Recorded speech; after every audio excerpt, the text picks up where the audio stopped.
Olá, eu sou Denise Argemi, comigo a colega Nelny Lorenzoni, também cofundadora do movimento independente 50-50 de Advogadas Gaúchas.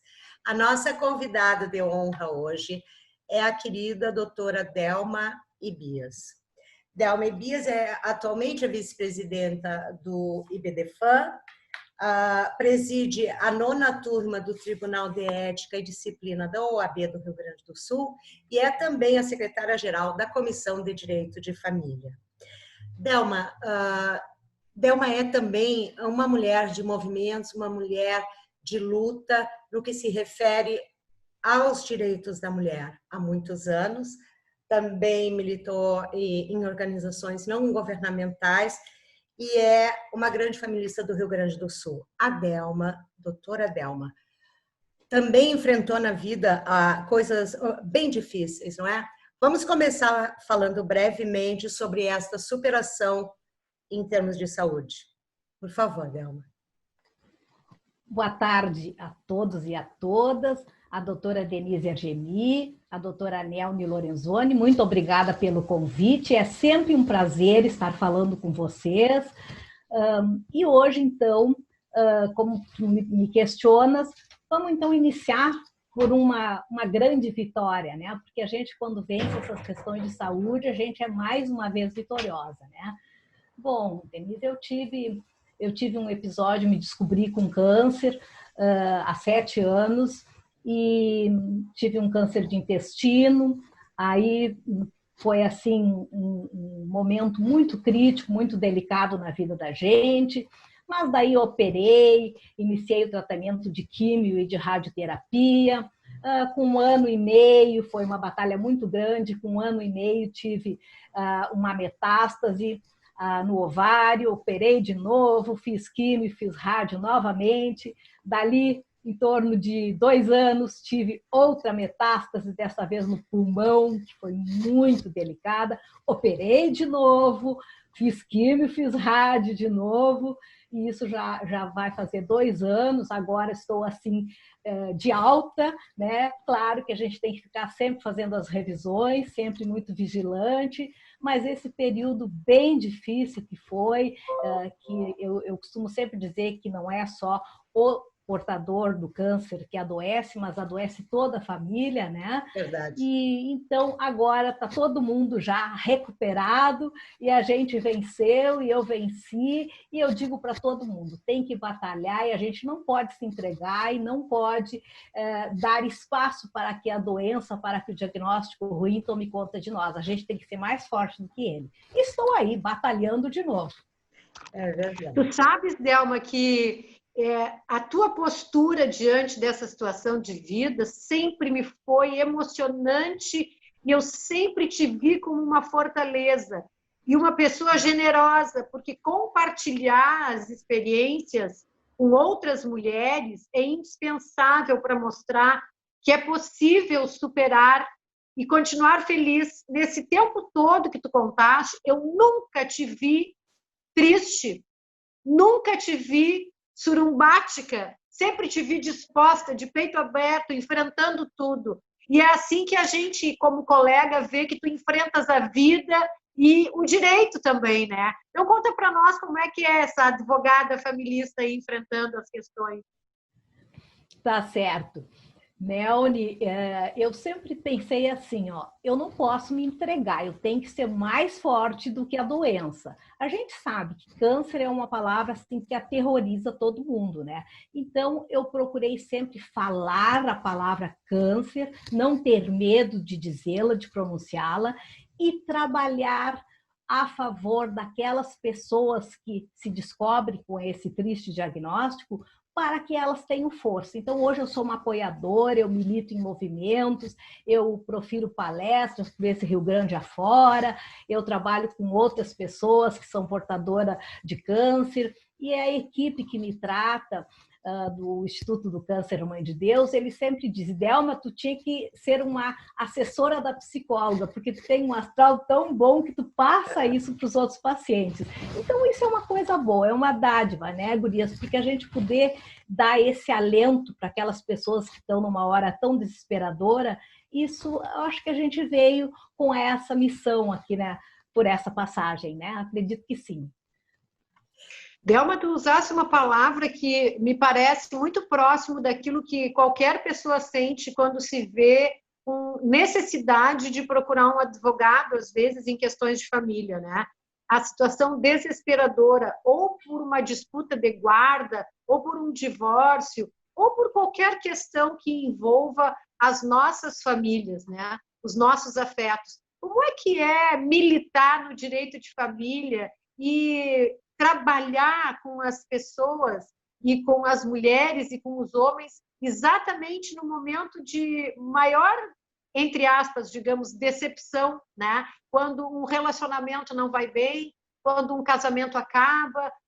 Conta para nós um pouquinho. Bom, gurias, é mais ou menos assim. A gente recebe, no plenário de direito de família, a gente recebe as pessoas muito fragilizadas. Aliás, são só pessoas fragilizadas, né? As pessoas encarregadas com muita mágoa, muito ressentimento. E eu costumo dizer sempre que não é por acaso, não fui eu que escolhi o direito de família, mas foi o direito de família que me escolheu. Eu sou apaixonada por aquilo que eu faço, é uma área assim que eu tenho um carinho muito grande, que eu me identifico muito e que eu faço não só clientes, mas meus amigos. Eu tenho assim N clientes que viraram meus amigos, que passados muitos anos eles estão sempre me colocando ao par como está a vida deles, né? Então isso é uma coisa assim que não tem preço, porque a gente sabe que no momento que um casamento não dá certo, uma união estável, um divórcio, enfim, que chega ao fim dessa relação, as pessoas estão muito fragilizadas, porque o casamento não termina do dia para a noite, ele vem terminando, vem decrescendo, né? E aí vai se acrescendo nos problemas a questão, assim, muitas vezes econômicas, as questões de partilha, questões de guarda dos filhos, de alimentos, dos horários, o calendário da convivência. Então, são todas questões assim bem delicadas. Quando é no caso de inventários, é a questão morte, né? Quer dizer, ninguém chega feliz para fazer um inventário no teu escritório porque perdeu alguém, né? Então, todas essas questões de família, elas são questões que têm que ter muita sensibilidade para atender. Então, o advogado familista, ele não é um advogado como o tributarista, como o previdenciarista, enfim, como outras áreas, o trabalhista, por exemplo. Não, ele é um advogado que ele tem que cuidar primeiro da saúde mental das pessoas, porque tu tem que primeiro aconchegar, dar o colo, dar o ombro para o cliente, para depois cuidar do caso jurídico dele. Porque ele chega, ele não quer saber, doutora, como é que vai ficar a guarda, como é que vai ficar os alimentos, quanto vai ficar a pensão. Não, eles chegam e tem que te contar a história. Tem uns que sentam à tua frente e dizem assim, doutora, eu tenho que começar do começo. Aí tu deixa eles começar do começo, é claro que aí tu, com toda a tua técnica, tu tem que mais ou menos podando, porque senão eles vão ficar uma semana na tua frente, né? Então, assim, mas todas as questões tu tem que saber recepcionar esse cliente, porque ele chega muito fragilizado. Então, e tu poder ajudar, passado um ano, meses, 2 anos, depende do tipo de processo, de como o processo vai transcorrer, porque não depende só da gente, nem só do auxílio da gente. Às vezes a gente pega do outro lado um colega que não colabora muito, então que às vezes o colega toma as dores do processo e litiga mais do que a própria parte, então tem isso também, né? Não são só louros, não. Mas quando a gente consegue aparar essas arestas e levar o processo a bom termo, né? Deslindar da forma que tem que ser feito, e o cliente é tão agradecido, meu Deus, a gente fica assim realmente muito satisfeita, a gente tem assim uma alegria muito grande, que isso a gente sempre diz assim, não tem dinheiro que pague, né? porque é uma satisfação tão grande tu ver as pessoas satisfeitas, contentes, bem resolvidas depois de um processo, né? Porque a gente tem que mostrar para os clientes da gente, para as partes, que não, aquilo não é o fim do mundo, é o fim de um ciclo que vai recomeçar de uma outra forma. Então, não é assim chegar com 10 anos, 20 anos, 8 anos de um casamento, de uma união estável. Não, não deu certo. Não, não deu certo, não. Deu certo pelo tempo que tinha que dar. Né? Vocês foram muito felizes, tem muitas coisas lindas, belas desse período. Tem filhos maravilhosos, tem união, enfim. Então, daqui para frente, é um novo ciclo, é um novo ciclo que inicia-se. Então, vamos agora trabalhar como vai ser daqui para frente. Então, eu penso sempre assim, procuro passar isso com meus clientes. E eu acho que tem dado certo, porque nesses 30 anos, a gente tem conseguido ver as pessoas muito felizes. E isso é muito bom, é muito gratificante. Perdão, queria contextualizar um instantinho. Nós estamos vivendo essa pandemia em razão do Covid-19. Segundo as notícias que nos chegam, neste período tem aumentado muito, não só no Rio Grande do Sul, o número de divórcios e o número de pessoas que estão tentando fazer testamentos e encontram grandes dificuldades, não é? Tu poderia nos falar se isso corresponde à verdade na tua experiência? Sim, Denise, corresponde. E até eu diria assim, ó, que esse momento ele foi um balizador que eclodiu aquilo que já vinha mal. Porque ele não foi nesses 5, 6, 8 meses agora que nós já vamos, né? É porque era uma relação que já vinha mal. E aí ela se acentuou, digamos assim, se adiantou um pouco nesse período. Porque aqueles relacionamentos que estavam bem, claro que sofreram alterações, porque o convívio cotidianamente com toda a família, com as crianças, 24 horas, todo mundo trabalhando em casa, né? Então, isso aí realmente modificou a rotina de todas as famílias, né? Mas que a família que estava bem estruturada, que não tinha maiores problemas de relacionamento, essa se adaptou. Já fez as reformulações, está fazendo, né? Agora, aquelas que já vinham mal, que já vinham com uma série de questões mal resolvidas, que vinham meio que empurrando um pouquinho mais para frente, tentando consertar determinados episódios, aí simplesmente, digamos assim, a pandemia adiantou, precipitou o fim desses relacionamentos. Então, fez com que realmente esses números, essas estatísticas aumentassem e de formas que foi assim também com relação à convivência dos filhos com os pais, porque tem pessoas que disseram, mas agora, Delma, a alienação parental aumentou com a Covid, coisa e tal. E aí eu digo, não, ela não aumentou. Quem era alienador continua sendo alienador. O que ocorreu agora foi a oportunidade com uma motivação forte para que essas características da alienação parental fossem ressaltadas e tentadas trazer à realidade. Então, quer dizer, aqui, o caso daquele genitor, no caso a mãe, porque ainda é a maioria das mães que ficam com a guarda dos filhos, não necessariamente a guarda unilateral, pode ser até a guarda compartilhada, mas fica com a casa materna como a residência base. Então, ainda são elas as maiores alienadoras, sim, pela realidade, pelas estatísticas. Então, aquelas mães que já vinham bloqueando e impedindo que fosse ampla a convivência dos pais com seus filhos, com a Covid só se acentuou e só aumentou, e elas tiveram, então, um motivo bem mais forte, um motivo mundial, para requererem, então, a cessação ou a diminuição desses contatos, então. Mas, claro que era porque já tinha todos aqueles traços, já vinham ocorrendo, então foi só um fator, digamos, disparador dos atos de alienação parental. Sim, um gatilho, né? Um gatilho. possamos nos encaminhar, né? Aqui a Nelly tem mais algumas perguntas, infelizmente o tempo é pouco.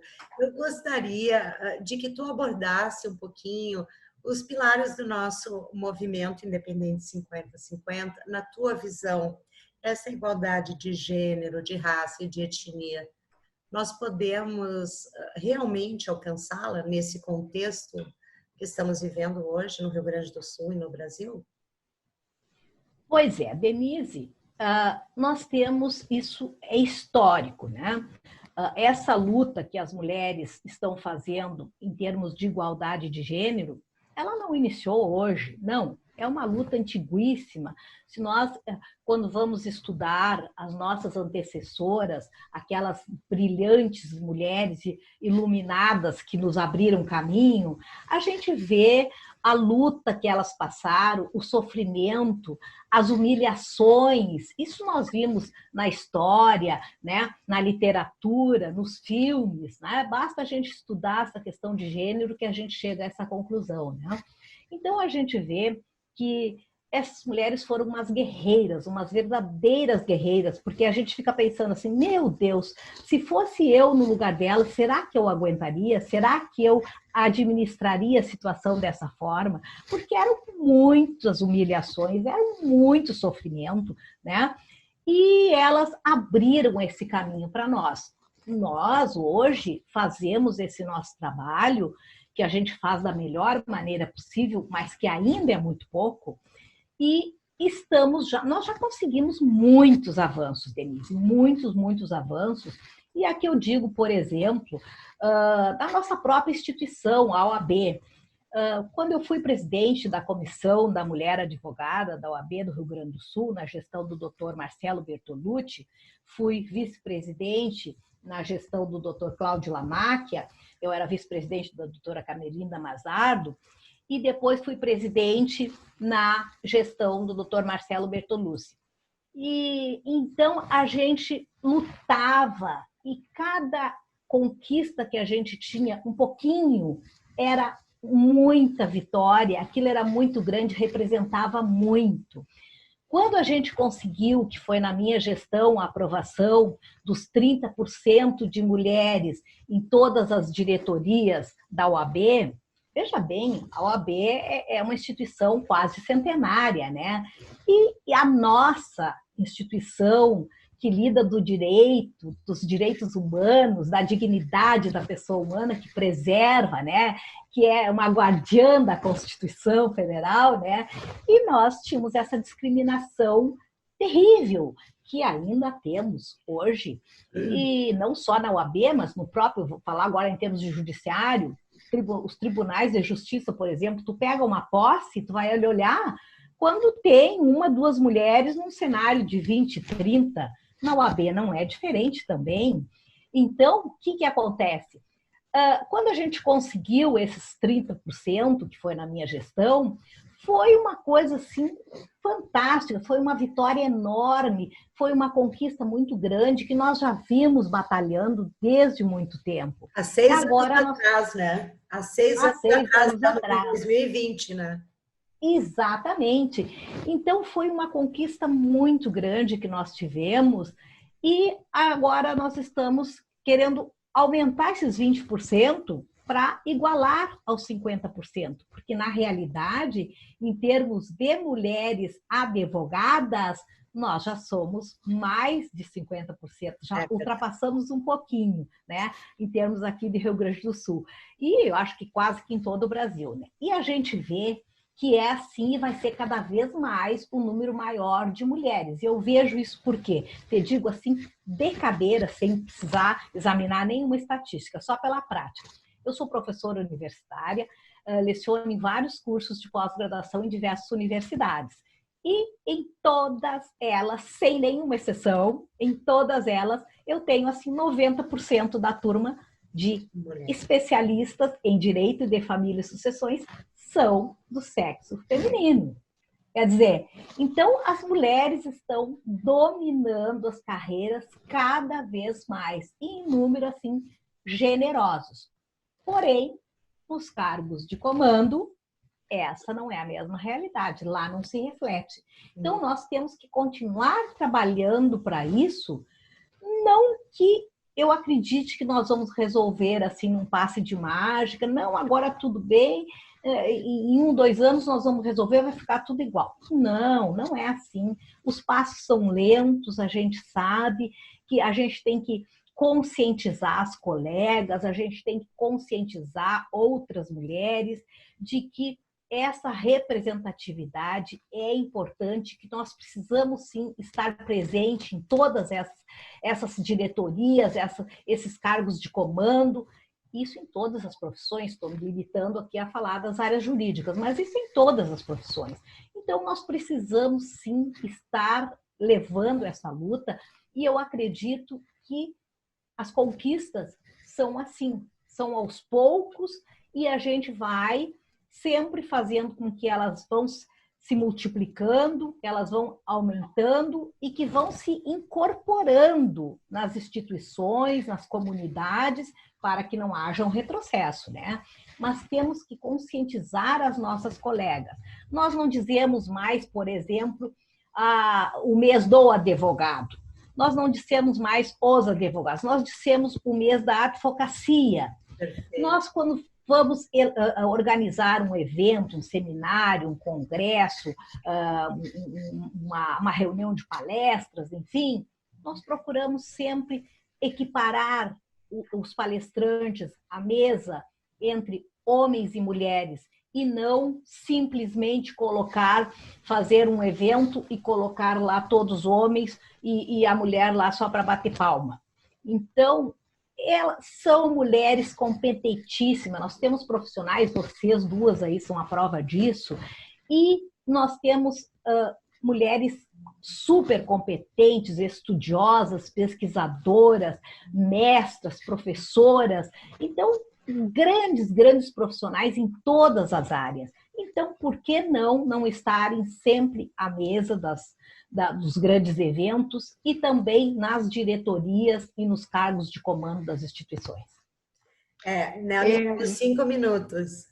Tá bom. É muito bom te escutar sempre, Delma. E eu me sinto muito confortável também por ser associada do IBDFAN, porque sempre consegui vivenciar paridade no IBDFAN. O IBDFAN é uma instituição muito acolhedora e respeitosa, né? E te ter como minha vice-presidente lá é muito honroso. E eu queria só, para dar uma costurada, né, no que tu trouxeste, agradecer a tua vivacidade, a tua alegria de viver, né?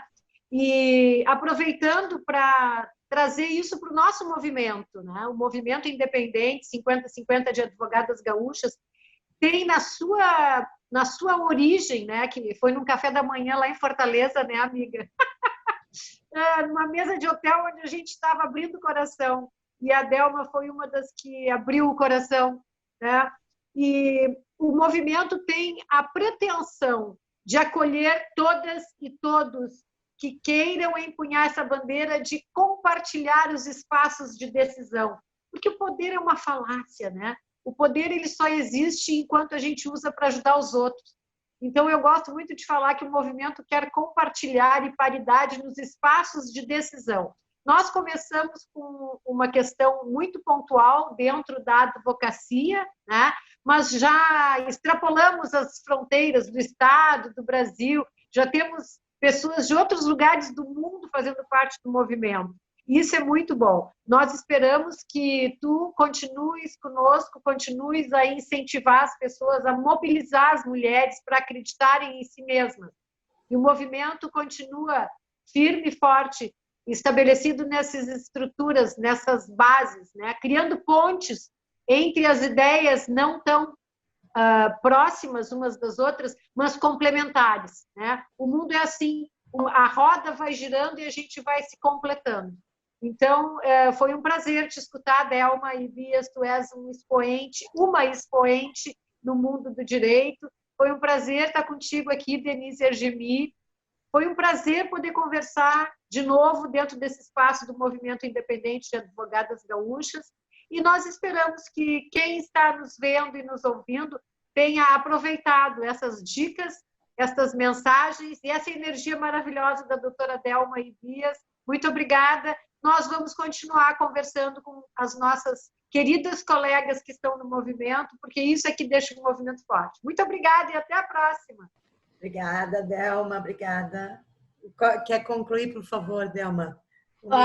Agradeço a vocês, Denise e Nelny, duas grandes mulheres, grandes expoentes das mulheres gaúchas. Eu me sinto muito honrada e muito orgulhosa em fazer parte desse movimento, e conte comigo sempre. E eu costumo sempre dizer que conhecimento guardado para a gente não tem valor nenhum. Conhecimento só tem valor quando a gente pode dividir com as outras pessoas. E eu, o pouco que sei, porque eu estou sempre aprendendo, eu estou aqui disposta a dividir com todas as colegas e fazermos de tudo para que esse movimento vá em frente e que nós conseguimos deixar para as nossas sucessoras, para as gerações futuras, um trabalho realizado por nós com muito orgulho, com muita galhardia e com muita energia boa, sim, por que não, né?